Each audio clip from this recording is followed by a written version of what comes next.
The year is 1962. Our setting is a remote corner of what was then known as Tanganyika, a territory in East Africa that would soon become part of modern-day Tanzania. We find ourselves near the western border, close to the expansive waters of Lake Victoria. Here, nestled in the landscape, stood the Kashasha Girls' School. It was a mission school run by European administrators, a place designed for order, learning, and discipline.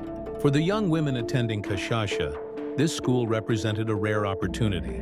Education was a pathway to a different future, a step away from traditional village life and toward the promises of a modernizing world.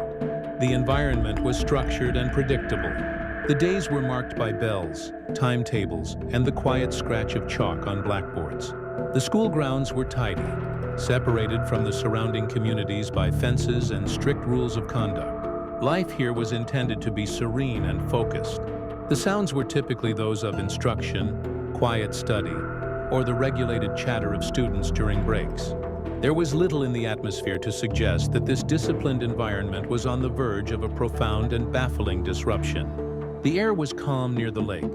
The routines seemed solid. Yet beneath the surface of this orderly existence, unseen pressures were beginning to build.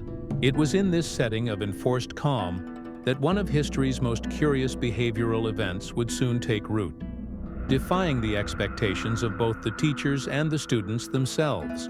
The quiet was not permanent. To understand the events at Kashasha, we must first understand the ground upon which the school stood.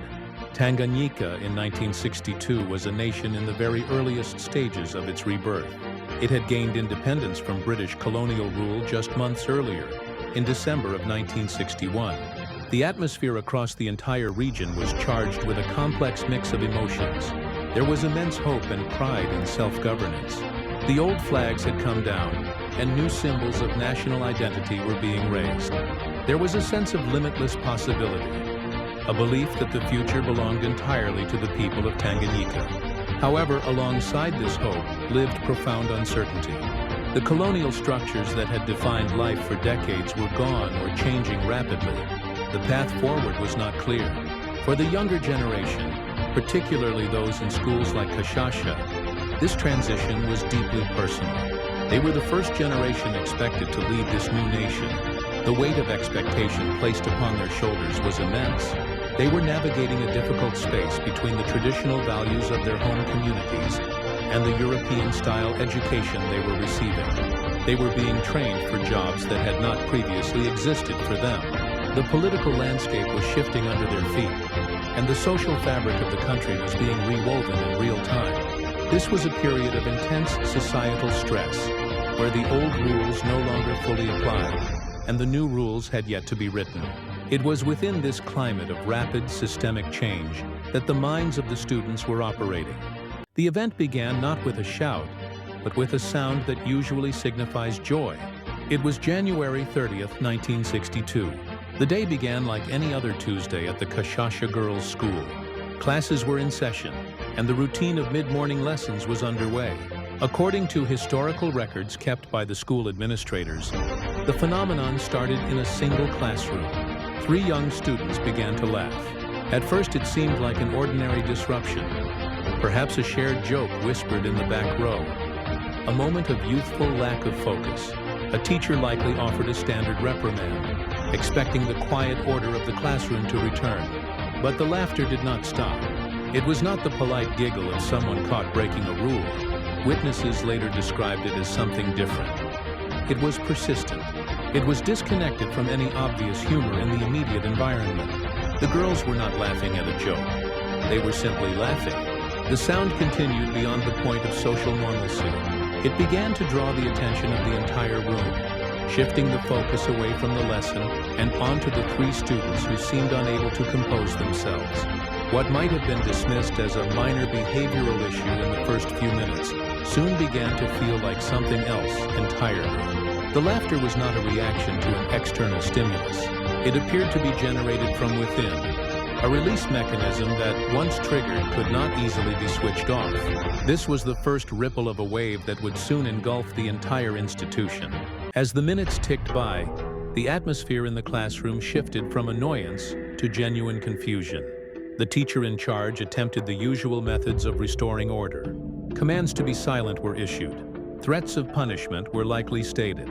In a normal situation, the social pressure of the teacher's authority and the staring eyes of classmates would be enough to silence a disruptive student. But the authority of the teacher was having no effect. The three girls continued. The historical accounts suggest that this was the moment when the event changed from a disciplinary problem into a psychological puzzle. The other students in the room, initially perhaps amused or irritated, began to feel a sense of unease. The behavior was out of place. It did not fit the rigid structure of the Kashasha school environment. The laughter was not joyful. It was mechanical and relentless. The inability of the teachers to stop it created a crack in the established order of the school. Students looked to their instructors for cues on how to handle unexpected situations. When the instructors themselves are baffled and ineffective, anxiety begins to spread. The classroom, usually a space of predictable rules, had become an arena of unpredictable behavior. The confusion was not just about the noise. It was about the sudden realization that the standard tools of control were useless against this unseen force. The neat rows of desks and the authority of the chalkboard were suddenly irrelevant in the face of this persistent, inexplicable sound. The phenomenon soon moved beyond those first three students. It did not spread instantly to everyone, but rather moved selectively through the student body. It affected roughly 60% of the girls at the school, according to later reports. The crucial element of this event, and why it is studied by historians and psychologists today, is the duration and intensity of the episodes. This was not a brief fit of giggles. For those affected, the laughter could last for hours at a time. It was physically exhausting. It was not a voluntary action that the students could choose to stop. It was described as an attack, something that happened to them rather than something they were doing. The laughter interfered with every aspect of daily life. A student in the grip of an episode could not sit quietly in class. They could not easily eat a meal in the dining hall. Focusing on studies became impossible. The sound itself became a source of distress, both for those laughing and for those watching. It was a repetitive, draining physical exertion. The school records indicate that the laughter was sometimes accompanied by other behaviors, such as crying or frantic movement, indicating a general loss of physical and emotional control. The school was no longer a place of learning. It had become a holding center for dozens of young women undergoing an inexplicable physical experience. The persistence of the symptoms was the defining characteristic that turned a strange day into a months-long crisis. The administration of the Kashasha Girls' School was founded on hierarchy and rules. The European headmistress and her staff maintained authority through a strict system of expectations and consequences. This system was designed to handle individual acts of rebellion, not a collective behavioral breakdown. As days turned into weeks, the school's structure began to collapse. You cannot teach a class when half the students are unable to stop laughing. You cannot maintain quiet dormitories at night when episodes occur at all hours. The teachers found themselves transformed from educators into custodians, trying to manage chaos. They were overwhelmed. The historical accounts paint a picture of a faculty deeply frustrated and increasingly desperate. They tried isolating the affected students, but the behavior continued in isolation. They tried reasoning with them, but the students explained they could not help it. The teachers were facing a situation for which their training had not prepared them. The visible powerlessness of the staff only served to increase the tension within the school. The students saw that their leaders didn't have the answers. The rigid timetable of the school day dissolved. The bells that once signaled the start of classes now rang out over empty or chaotic rooms. The institution itself was paralyzed by a behavior it could not understand and could not punish away. As the novelty of the event wore off, a heavier atmosphere settled over Kashasha. The dominant emotion among the student body shifted from confusion to fear. This was particularly true for the roughly 40% of students who were not affected by the laughter. They were living in an environment that had become unpredictable and deeply unsettling. They watched their friends and roommates happen upon these prolonged episodes. There was a pervasive anxiety about who would be next. Was it something in the food? Was it something in the air? The lack of a concrete explanation allowed fear to fill the void. The students who were laughing were also experiencing distress. While the symptom was laughter, the internal experience was often one of anxiety and a feeling of being out of control. The school, once a sanctuary of order, felt unsafe. The pillars of discipline had fallen, replaced by an omnipresent sense of vulnerability. The trust between students and teachers was strained, not out of malice, but out of mutual helplessness. The air in the dormitories was thick with tension. Every new sound could be the start of another episode. The psychological weight of living in constant anticipation of the next outbreak became a heavy burden for everyone on the campus. By March of 1962, the situation at Kashasha Girls' School had become untenable. The primary function of the institution, education, had completely ceased. The staff could no longer ensure the well-being of the students or maintain any semblance of order. The administration made the difficult decision to close the school. On March 18th, approximately 6 weeks after the first incident in the classroom, Kashasha shut its doors.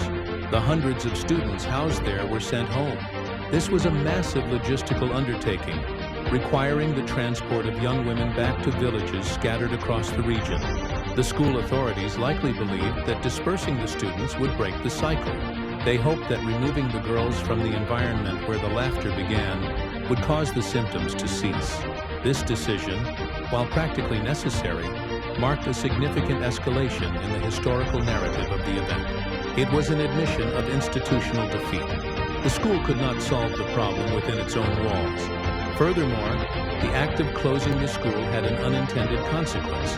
Instead of containing the phenomenon, it created the mechanism for its spread. The students, many of whom were still experiencing episodes or carried the psychological potential for them, became vectors. They carried the seed of the epidemic out of the isolated school and into the wider world. The closure of Kashasha did not end the event. It merely changed its geography. As the students returned to their home villages, they brought the strange behavior with them. The phenomenon, which had been contained within the fences of the mission school, now had access to the broader community. The spread was not caused by a biological pathogen traveling through the air. It was transmitted through human connection and observation. Historical reports indicate that the behavior spread first to the families of the affected girls. A sister or a cousin in the village observing the returnee might soon begin to exhibit the same uncontrollable laughter. From the families, it spread further. Eventually, the phenomenon reached other schools in the surrounding areas. In May, a school in the village of Nshamba, where several Kashasha students lived, began to experience an outbreak. Weeks later, another school in Ramashenya was affected. The pattern was consistent. The behavior affected young people almost exclusively, disrupting classrooms and baffling elders. The epidemic was now a regional issue, moving along the lines of social networks and family ties. The quiet roads connecting these villages became pathways for a behavioral contagion that no one knew how to stop. The impact on the local villages was profound. These were traditional communities where life was governed by established customs and respect for elders. The behavior of the young people was deeply disruptive to the social fabric. When a wave of laughter hit a village, daily routines ground to a halt.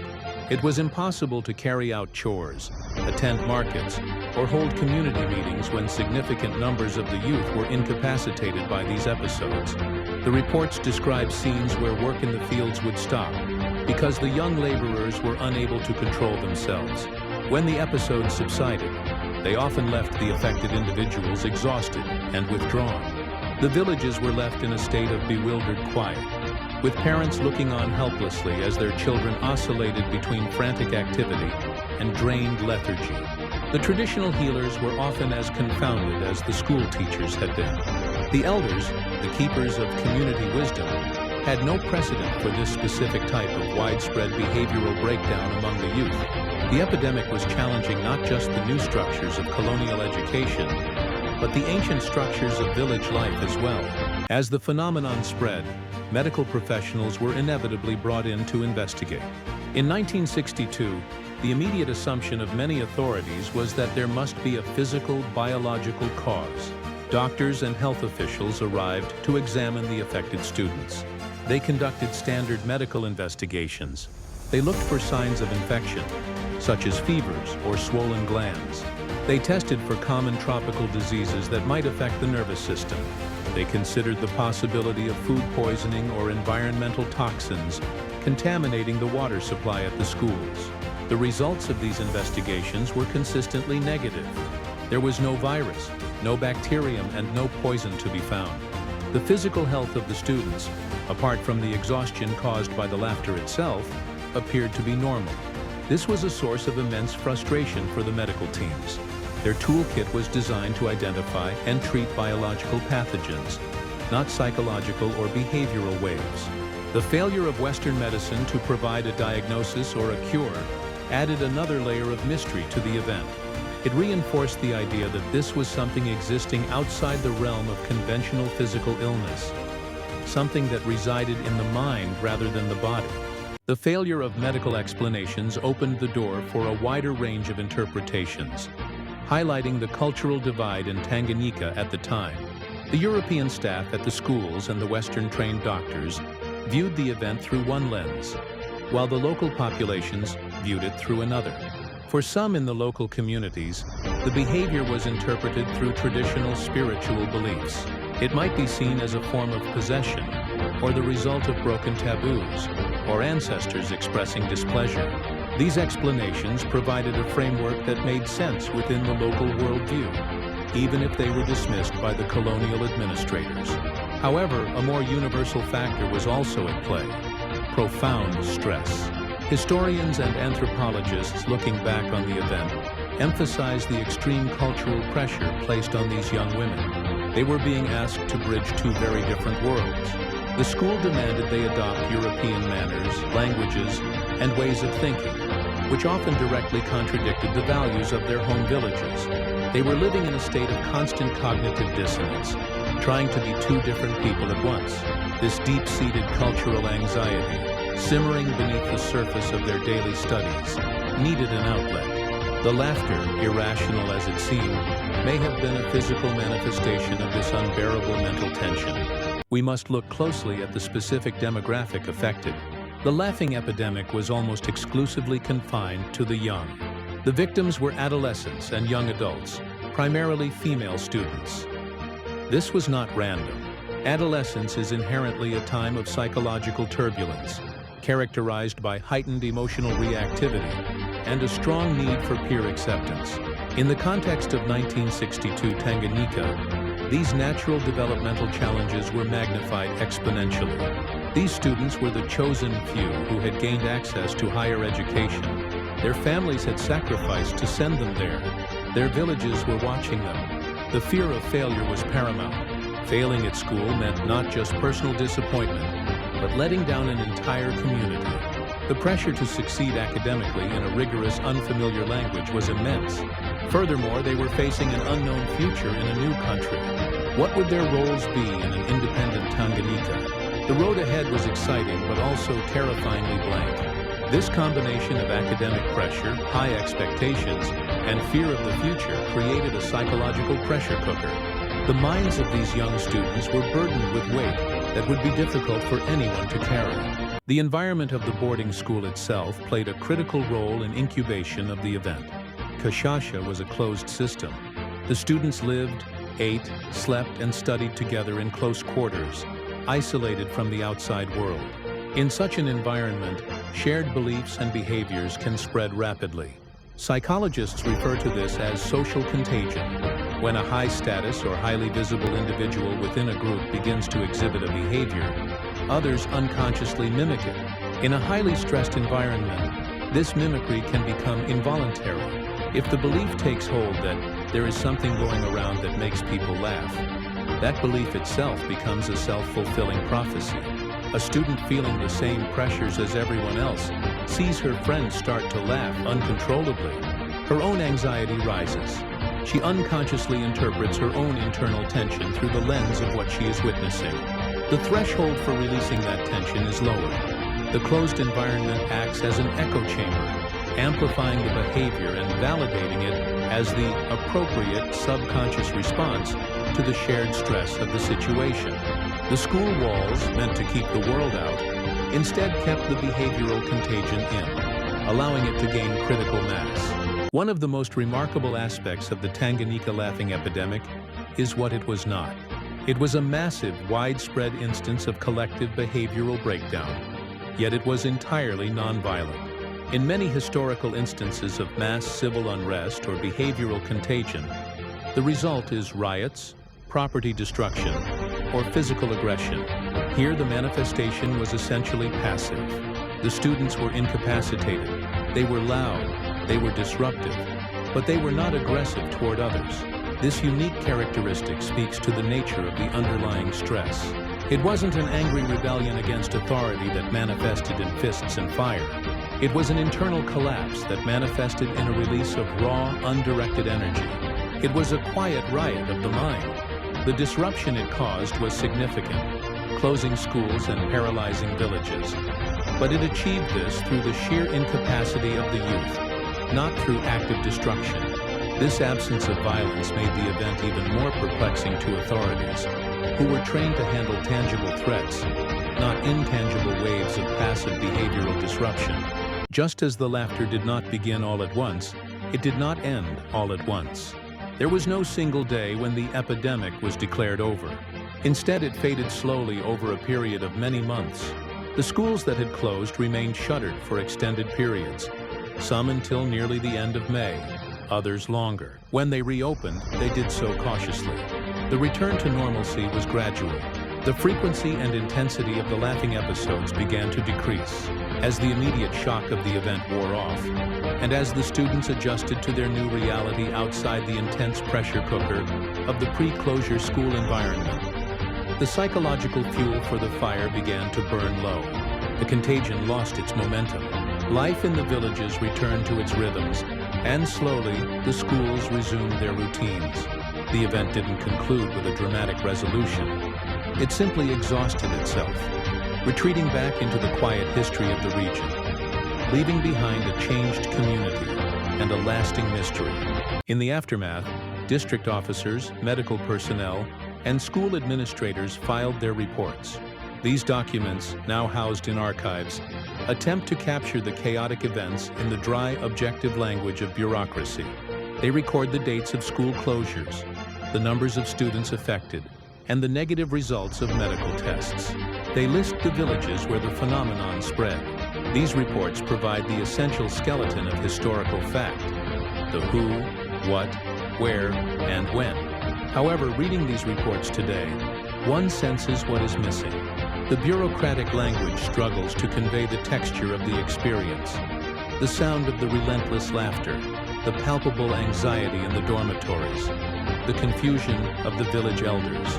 The reports were written by people trying to impose order on disorder, to categorize something that defied easy categorization. They are a record of the institution's attempt to understand something that lay outside its established frameworks.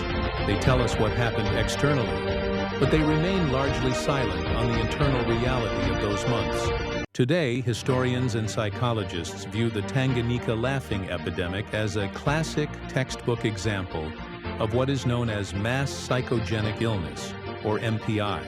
Historically, this has sometimes been referred to as mass hysteria, though modern psychology prefers the more neutral term. MPI is defined as the rapid spread of illness signs and symptoms affecting members of a cohesive group, for which there is no corresponding organic cause. It is a real physical response to psychological stress. The symptoms are genuine. The students really could not stop laughing. But the root cause lies in the mind's reaction to its environment. Modern analysis focuses on the perfect storm of conditions present in 1962.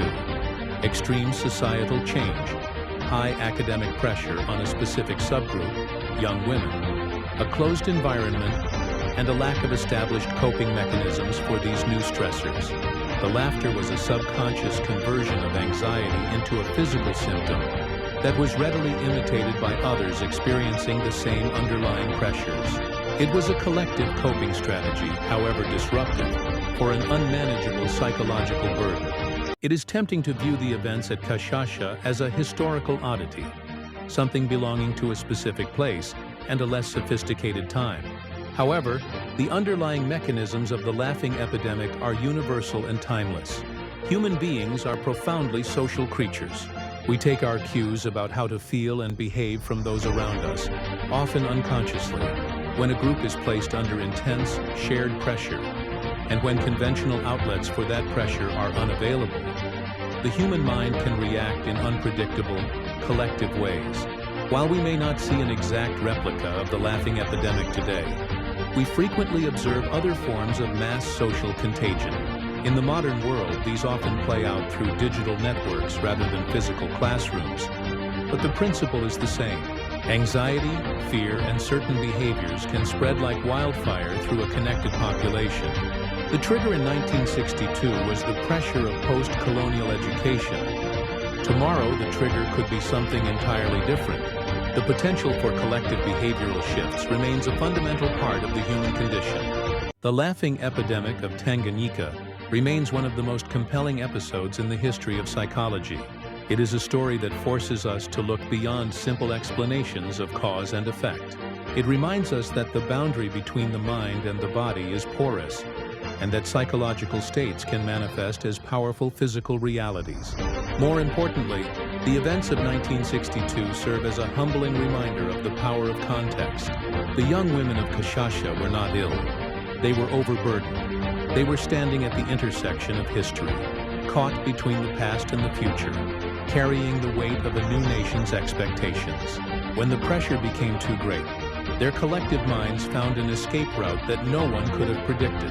Ultimately, this is not just a story about laughter. It is a testament to how ordinary people, especially young minds, can experience extraordinary collective behavior when shaped by intense stress, deep uncertainty, and the profound influence of the world changing around them. It is a quiet echo from history, reminding us of the intricate and sometimes fragile nature of human resilience.